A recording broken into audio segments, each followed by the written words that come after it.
The Nexus 5, Google's new offspring flagship that came out, well, 4 months ago, but I finally jumped the HTC ship. The ship I've been riding on since the Android adventure began, and this seemed like the right choice to make with a new phone because I would always inject those HTC phones with pure Android.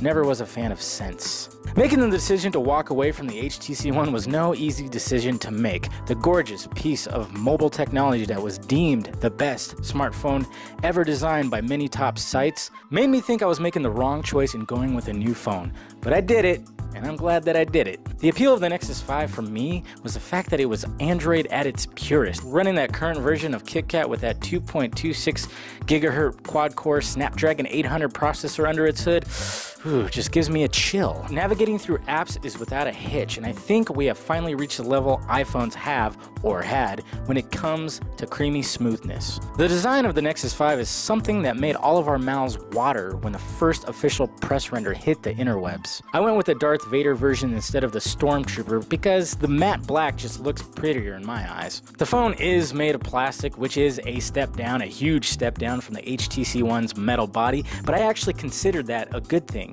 When using my HTC One naked, it felt delicate, and it was, in a sense. I once dropped the one off my desk one night and it landed right on my printer, giving it a nice little scar on its butt. The fall wasn't that drastic at all, yet as tough as the phone is built, you will see more battle scars than you will on the Nexus 5. The weight of the Nexus 5 was another aspect I had to get used to because at first, and also coming off of the One's good weight, I feared maybe the phone would just launch out of my hands anytime I pulled it out of my pocket. I got used to it right away though, and now when I hold it, it was like my hand was meant to hold it.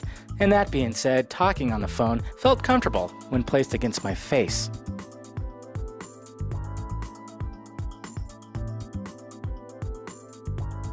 The display is another downgrade from the One, and it's quite noticeable. Although the Nexus 5's 445 pixel per square inch screen looks beautiful, the One's 468 pixel per square inch display was noticeably sharper. The speakers, of course, bring another check in the win column for the HTC One because it's boom sound. Come on. Who needs a Bluetooth speaker when you have boom sound? It was probably the main reason I was hesitant in breaking up with the One because those two speakers just sound absolutely fantastic.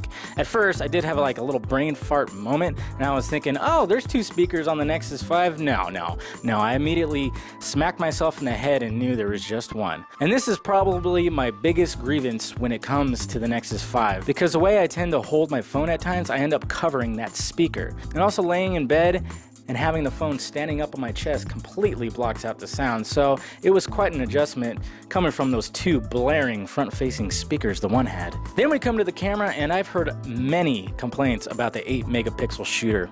You won't hear that from this guy though, simply because a phone's camera was never my favorite attribute. The Nexus 5 takes great pictures, and it also takes great video as well when I do my random vlogs of me talking about absolute nonsense. So was it a good choice to jump from the HTC One to the Nexus 5? I'm going to say yes on that question, because I needed to personally own a phone that wasn't from the HTC factory. I needed to wash the stamp of HTC fanboy that had been branded on me by audience members as well as Android colleagues. I love the pure Android experience, and it doesn't get any more pure than a Nexus device. So unless the HTC M8 brings the wow factor, I can't really see myself getting off the Nexus 5 magic carpet ride until, well, possibly the Nexus 6. I thank you guys for watching.